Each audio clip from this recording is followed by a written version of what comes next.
Assalamualaikum warahmatullahi wabarakatuh.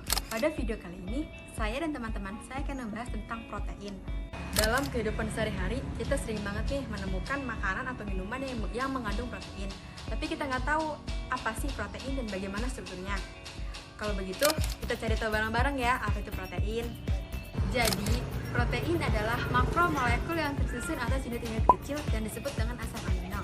Oleh sebab itu, sebelum kita membahas tentang protein, kita bahas dulu nih, apa sih asam amino itu? Protein merupakan senyawa besar dan kompleks yang tersusun dari asam amino yang saling berikatan. Asam amino yang saling berikatan disebut juga dengan rantai polipeptida. Asam amino merupakan senyawa organik yang tersusun dari gugus fungsional, yaitu karboksil dan amina. Gugus karboksil memiliki sifat yang asam, sedangkan amina memiliki sifat basa. Asam amino dalam larutan akan bersifat amosetrik, yaitu menjadi bersifat asam dalam larutan basa dan sebaliknya menjadi larutan basa pada larutan asam. Akan membahas tentang struktur protein berdasarkan bentuk strukturnya. Yang pertama, ada struktur primer, merupakan ikatan-ikatan peptida dari asam amino pembentuk protein tersebut. Jadi, struktur primer ini disebabkan oleh ikatan kovalen atau peptida yang dibuat selama proses biosintesis atau disebut juga selama proses translasi. Yang kedua, ada struktur sekunder, adalah rantai polipeptidanya yang berlipat-lipat dan merupakan bentuk dari 3 dimensi dengan cabang-cabang polipeptidanya tersusun saling berdekatan.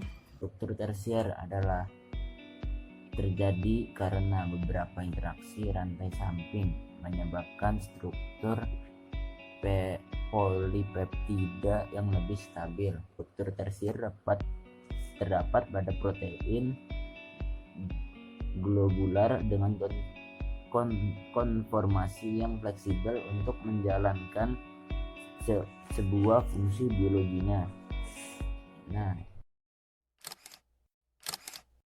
struktur kuartener merupakan interaksi antara beberapa polipeptida tersier membentuk protein globular. Protein tersier bisa tersusun dari beberapa subunit polipeptida yang sama, disebut dengan promoter, sedangkan oleh subunit berbeda disebut oligomer.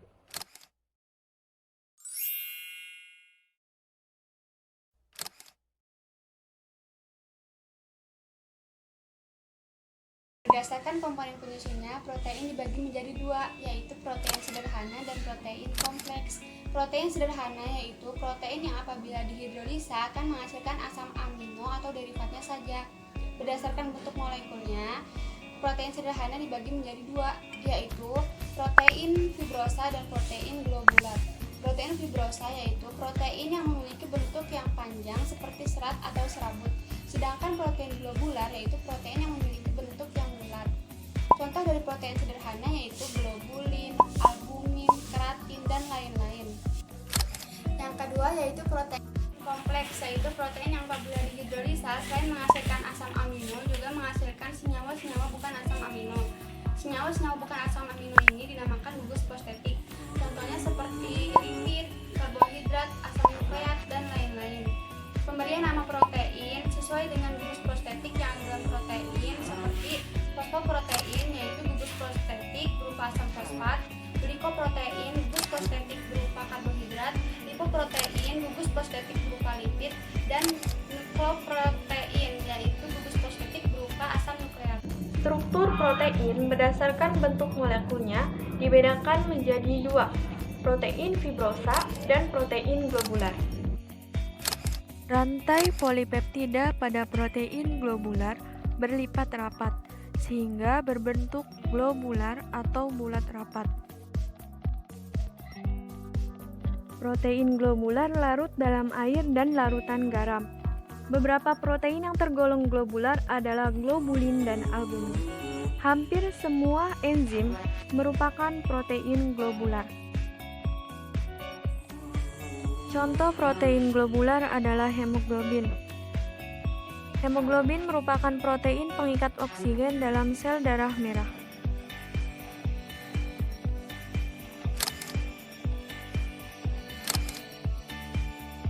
Protein fibrosa berbentuk serat panjang.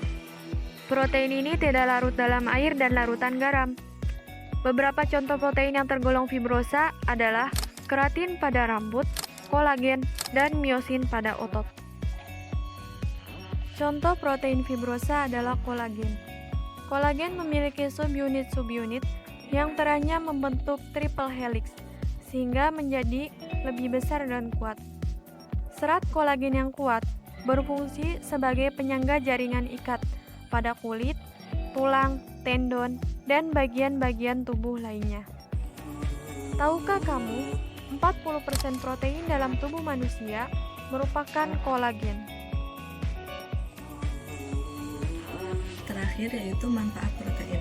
Protein memiliki beberapa manfaat, di antaranya yang pertama yaitu untuk memperbaiki dan perawatan jaringan. Protein diibaratkan sebagai fondasi tubuh manusia yang berfungsi untuk memperbaiki jaringan, misalnya jaringan kulit, otot, mata, dan lain-lain. Yang kedua yaitu protein berfungsi untuk menjaga pH tubuh. Protein berperan sebagai buffer atau penyangga yang berikatan dengan asam atau basa untuk menjaga pH tubuh tetap konstan. Yang ketiga yaitu protein berfungsi untuk menyeimbangkan cairan. Misalnya protein albumin dan globulin yang terdapat di dalam darah yang berfungsi untuk menjaga keseimbangan cairan dengan menarik dan menahan air. Keempat yaitu protein berfungsi untuk pembentukan antibodi. Antibodi diperlukan untuk mencegah tubuh dari serangan penyakit dan infeksi. Protein berfungsi untuk mengidentifikasikan dan menghancurkan antigen atau virus dan bakteri. Yang kelima yaitu protein berfungsi untuk pembentukan enzim yang membantu dalam proses yang membantu untuk mempercepat reaksi kimia.